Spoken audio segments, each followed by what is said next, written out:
Napayuko si Andrea sa sinabi ni Doña Marta. Nanliliit siya at gusto na niyang lumubog sa kinaupuan. Kinagat niya ang labi para pigilan ang luhang gustong kumawala sa mga mata niya. Gusto niyang sagutin ito. Ipamukha dito na hindi naman niya gustong makasal sa anak nito pero hindi niya magawa. Ang sabi ng lola Karen niya, kahit anong bato ng isang tao sa'yo, huwag ka raw gaganti. Hayaan mo lang na ang taas ang gumanti para sa'yo. Kinalakihan na niya iyon. Mga pangaral na noong una ay tinutulan niya pero kalaunan inakasanayan na rin niya. Hindi raw pagiging mahina ang hindi paglaban, bagkos iiwas ka lang nun sa mas malaki pang problema kaya mas mabuti pang tumahimik na lang siya. Ayaw niyang mas lalong magalit sa kanya ang Donya. Ito pa naman ang klase ng tao na kapag lalo mong kinontra, lalong hindi ka titigilan at ayaw niyang mangyari iyon. Hanggat maaari, iiwasan niya na magalit ito sa kanya. I'm sorry po. Hingin pa umanhin ni Andrea dito. Lalo namang tumaas ang mataas ng kilay nito. Bumuka ang bibig nito para magsalita pero napigil iyon nang bumukas ang pinto at sumilip ang ulo ng daddy ni Cleo. Andito ka lang pala. I've been looking for you. Pinaikot nito ang mga mata at tatawa-tawa. Bumaling ang tingin nito sa kanya. Nawala ang ngiti nito tapos ay nagdududang tiningnan ng asawa. Ano namang kalokohan ang ginagawa mo, Marta? Nag-aakusa ang boses nito pero may lambing pa rin doon. Tuluyan na itong pumasok at tumalakop-kip na nakatingin sa asawa. Para itong isang magulang na nahuling may ginagawang kalokohan ng anak. Umismid lamang si Doña Marta at walang sali-salitang lumakad palapit sa pinto. Binunggo pa nito ang balikat ng asawa bago lumabas. Isip bata. Iiling-iling na bulong ni Don sa ginawa ng asawa. Tumalikod na rin ito pero bago lumabas ay lumingon pa sa kanya. You are lovely, Andrea. No wonder, my son is sent over hills in love with you, Iha. Ngumiti ito na tila nanunodyo. Matagal lang nakalabas sa pinto ang Don pero nakatigagal pa rin si Andrea. Paulit-ulit na malingaw-ngaw sa isip niya ang sinabi nito. In love daw sa kanya ang anak nito? At bakit parang kinikilig siya? Hindi na mabilang ni Cleo kung ilang beses na niyang tiningnan ang relos niya. Halos maya't maya ata ang silip niya doon. Inip na siya. Gusto na niyang matapos ang board meeting at sumakay ng kotse niya at patakbuhin iyong pabalik sa asawa. It's been 7 hours, 52 minutes, and 29 seconds since the last time na nakita niya ang asawa. Nangihina na siya. Hinida rin sa vitamins at si Andrea lamang iyon. Sinuri niya ng tingin ang mga board members. Dignified and respectable. Pero wala siya pinagkakatiwalaan sa mga ito. Alam naman niyang tutulong mga ito na siya ang tumayong CEO at mas malaki ang tiwala ng mga ito kay Gary. Wala nga lang magawa mga ito dahil siya ang may hawak ng 30% share ng kumpanya at madadagdagan pa iyon sa oras na magkaanak sila ni Andrea. Ang 40% ay nakalaan kay Don Arnel Castillo at hindi niya alam kung bakit dito binigay ni Don Mojito Ruiz, gayong walang balak si Castillo na pamahalaan ang Ruiz Internationals. Ang natitirang 20% ay pinaghahatian ng mga nasa harap niya ngayon.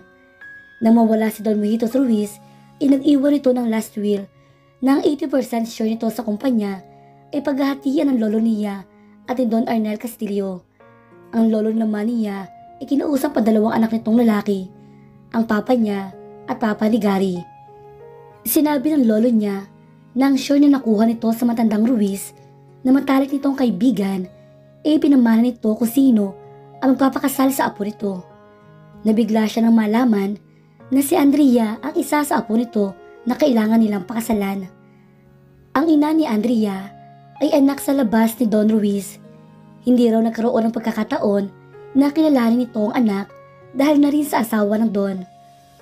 Walang anak si Don Ruiz sa asawa nito at imbis na sa mga apo nito ay pamana ang mga naiwan, ipinamana nito iyon sa dalawang best friend nito.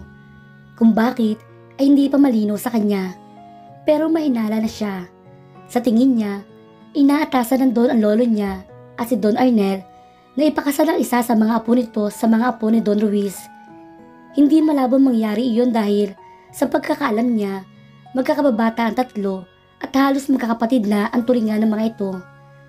Andrea was his best friend since he was 10 years old at may pagtingin siya dito. Alam yon ni Gary at ang papa niya, kaya naman ina-expect ng lahat na siya ang papakasal kay Andrea. Kampante siya sa bagay na yon, lalo na at may sarili ring kumpanya sila Gary bukod pa sa kumpanya ng lolo nila. Hindi niya akalain na magkaka-interes pa si Gary sa mana. Pero nagkamali siya. Sa bagay, pera nga naman iyon. Hindi niya agad iyon na pinagtapat kay Andrea at kung maaari ay ayaw na niya iyong sabihin dito. Dahil ayaw niyang isipin ito, kaya niya lang ito pinakasalan dahil sa mamanahin niya kapag pinakasalan niya ito. Kaya naman, hinayaan niya ang dalaga na matupad muna ang pangarap nito maging guro at siya naman ay sinunod ang gusto ng daddy niya na magmasteral. Akala niya okay na ang lahat. Pero nalaman na lamang niya na niligawan at naging nobya na si Andrea ni Gary. Hindi siya makapaniwala noong una dahil alam naman ni Gary ang damdamin niya para kay Andrea. Akala niya rin may pagtingin na rin ang dalaga sa kanya. He felt betrayed, both to Gary and Andrea. Kinausap niya ang pinsan. Sinabi niya kung gaano niya kamahal si Andrea. Ipinangako na kahit siya ang pakasalan ni Andrea, ay bibigay niya dito ang mana, pero masyadong ganid ang pinsan niya. Pinagtawanan lamang siya ni Gary, at hindi raw ito naniniwala. He became crazy.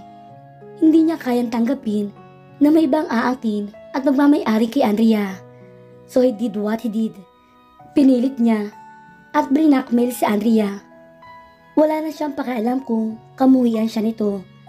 Ang importante sa kanya ay makuha niya ito, maging pag-aari niya. May hibang siya kapag napunta si Andrea sa iba. At ngayon, andito siya sa boardroom ng Ruiz Internationals at nagpapaka-CEO just to protect the interest of his wife. Para naman talaga kina Andrea ang Ruiz International Company dahil ito may dugong Ruiz. Wala siyang pakialam sa share na hawak niya, pero dahil para kay Andrea iyon, napilitan siyang tanggapin ang posisyon para pangalagaan ang para sa asawa niya. Ibibigay niya dito ang para rito. Karapatan iyon ng asawa niya bilang isang Ruiz. Tama lang na ito ang magtamasa ng mana.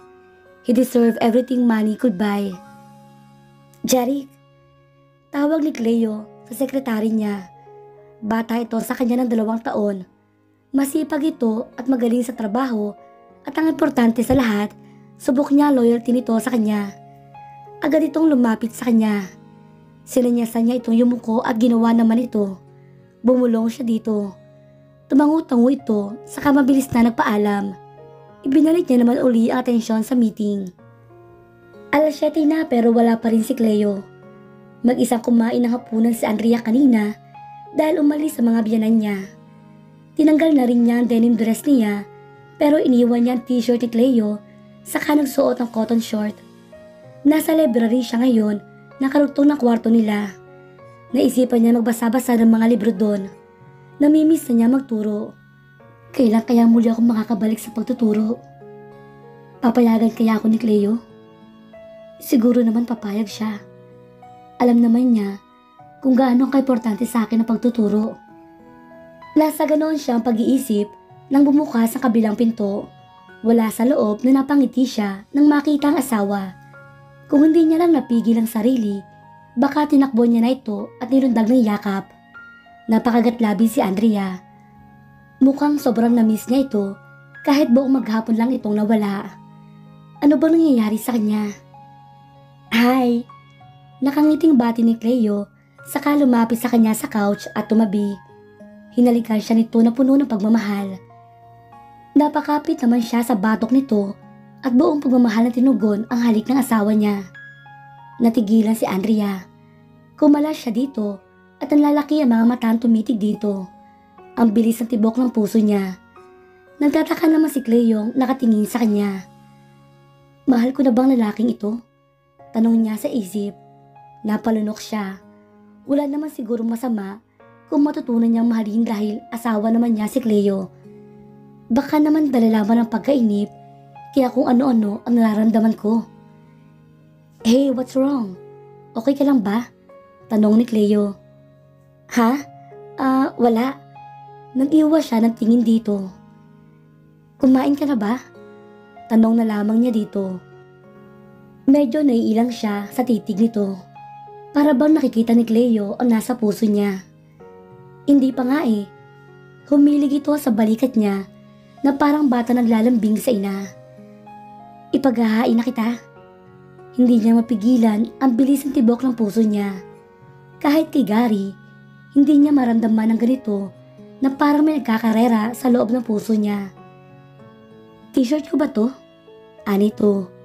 Nag-angat ito ng ulo at pinaglaruan ang lilaya ng t-shirt na suot niya.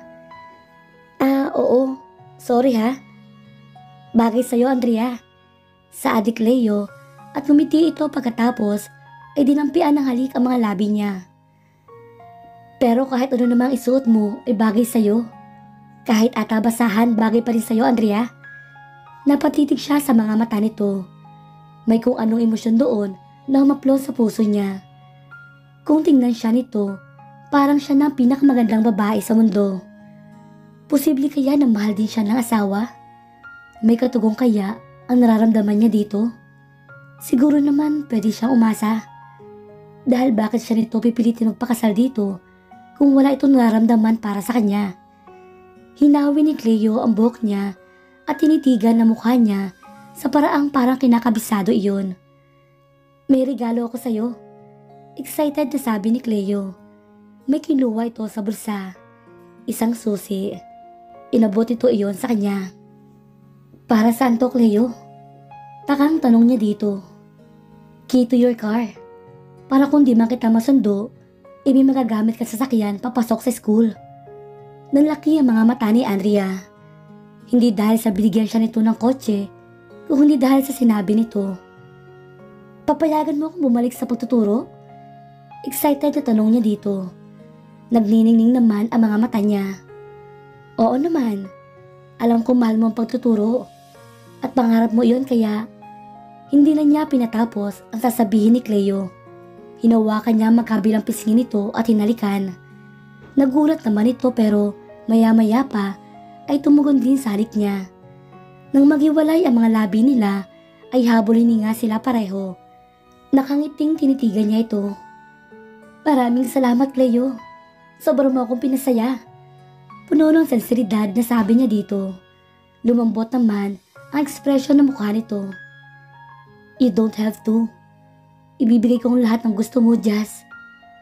Just stay with me, Andrea. May lungkot sa mga mata ni Cleo.